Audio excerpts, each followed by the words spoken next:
A juíza Renata Pinto Lima Zanetta, da 2ª Vara de Registros Públicos de São Paulo, determinou o uso capião especial coletivo a centenas de famílias que ocupam área urbana na comunidade de Paraisópolis. Eles pediam a declaração de domínio do imóvel com mais de 4.000 metros quadrados pela posse qualificada já consolidada. Na sentença, a magistrada afirmou que as alegações trazidas pela municipalidade não apontam nenhum fato capaz de impedir, extinguir ou modificar o direito ao uso capião coletiva pelos ocupantes da área na comunidade.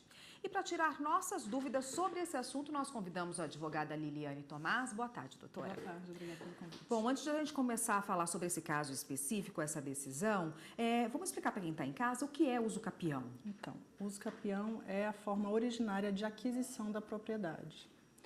E ela decorre através do tempo e nos requisitos estabelecidos na legislação.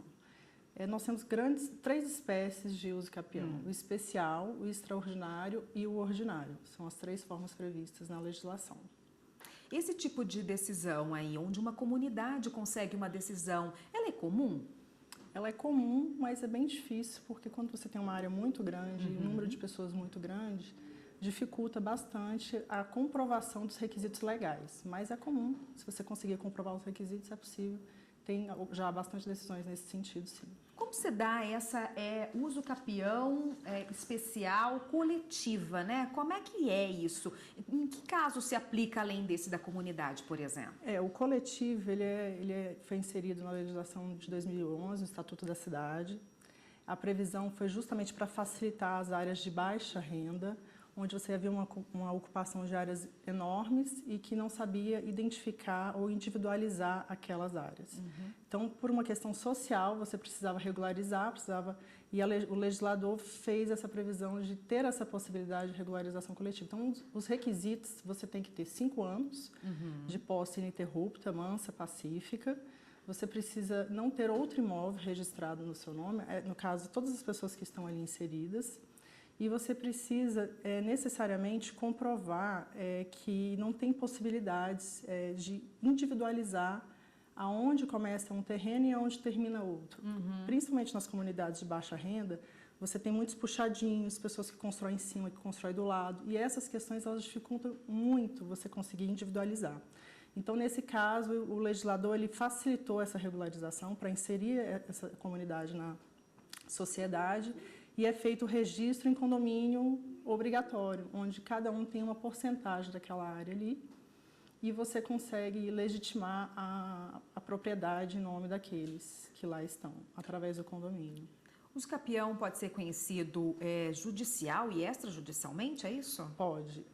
Muitos acham que é um procedimento novo, criado pelo novo Código de Processo Civil, mas já havia uma legitimação de posse extrajudicial na Lei Minha Casa Minha Vida, que é uma lei federal 11.799 de 2009, que ela já tinha uma previsão a respeito disso. Mas a regulamentação de como esse procedimento vai acontecer de forma mais minuciosa, ela veio com o novo Código de Processo Civil, e há a possibilidade sim. Só que geralmente ela é feita de forma amigável, onde você consegue a anuência dos confrontantes e inclusive até do proprietário para que você faça ela extrajudicialmente. Quando há algum tipo de litígio ou não concordância nos requisitos, aí geralmente você tem que procurar a via judicial para você ter esse direito reconhecido. Se no meio de um processo desse, extrajudicial, por exemplo, daí houver um desacordo, pode virar um processo judicial? Necessariamente. A legislação ela é clara. Nesse caso, o tabelião ele é obrigado a encaminhar o procedimento todo que foi dado entrada no cartório para o Poder Judiciário dar prosseguimento ao processo judicial. Ele se converte em judicial. Tá ótimo. A gente continua nesse assunto no próximo bloco. Só um minutinho, por favor. O Jornal da Justiça está de volta e a gente volta a falar com a advogada Liliane Tomás, que hoje está aqui no estúdio do Jornal da Justiça e conversa conosco a respeito do uso capião. Doutora, qual é a duração aproximada de um processo desse? Costuma demorar muito? Uma ação judicial de uso capião costuma demorar bastante, principalmente se tem muitos confrontantes e se tem mais de um proprietário, porque necessariamente você tem que intimar todos os confrontantes e todos os proprietários. Se houver só um, vai ser só um, mas se são vários, então isso vai depender dessa quantidade de pessoas. Quanto maior o número de pessoas a serem intimadas, a serem citadas, certamente a possibilidade de demorar aumenta. O processo judicial, geralmente, ele é feito perício, que também delonga muito mais a ação, e comparando com o processo extrajudicial é muito mais célere, né? É difícil precisar o tempo exato, mas o judicial costuma durar entre 3 até 10 anos, dependendo dessa quantidade de pessoas, e um processo extrajudicial ele pode demorar menos de 1 ano, por exemplo. Pode demorar mais também, mas tudo depende dessa questão. Em média, é possível você ter um prazo estimado mais ou menos em torno disso, com exceções, né, dependendo de cada caso. E como funciona esse processo de uso capião por imóvel rural, por exemplo?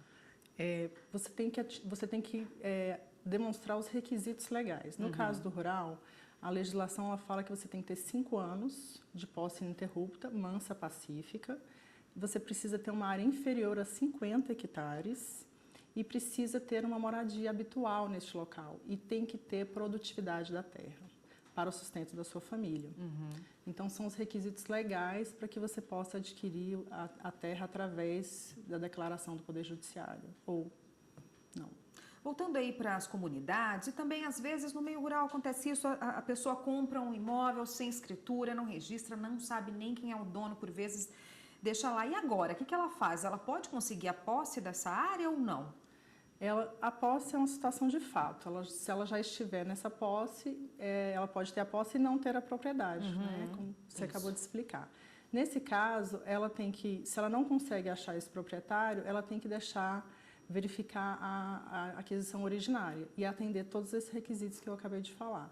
Ou tentar ir através do registro de cartórios de imóveis, saber quem que é o proprietário e tentar adquirir da pessoa que se encontra lá registrada, que é o ideal. Antes de adquirir qualquer tipo de propriedade, você se dirigir ao cartório, pegar uma certidão de ônus, lá dirá quem que é o proprietário daquela área. E você tem como se certificar se está adquirindo aquela propriedade do proprietário, porque só é proprietário aquele que se encontra registrado no cartório de registro de imóveis. Isso é uma segurança que o cidadão tem, que o Estado dá, para que justamente ele não possa ser enganado, né? Quer dizer, aquela pessoa que compra um imóvel aí naquele famoso contrato de gaveta, não registra a escritura, ela pode perder o imóvel, não está segura? Não está, porque a aquisição, de acordo com a legislação, artigo 1245, só se adquire a propriedade imóvel com o registro no cartório de imóveis. Então, você corre um sério risco dessa pessoa vender para outro, registrar, e aquele que registra primeiro é o proprietário. E depois você teria que entrar com uma ação de reparação de danos. Então, para que você não corra esse risco, o ideal é você fazer a aquisição e registrar imediatamente, que é quando efetivamente você se torna proprietário daquela área. Tá ótimo, doutora. Obrigada pelo esclarecimento das dúvidas aqui em relação a esse assunto. Eu conversei com a doutora Liliane Tomás, que é advogada, e conversou com a gente a respeito de uso capião. Obrigada pelo convite. Obrigada, até a próxima. Até. Obrigada, Fernanda.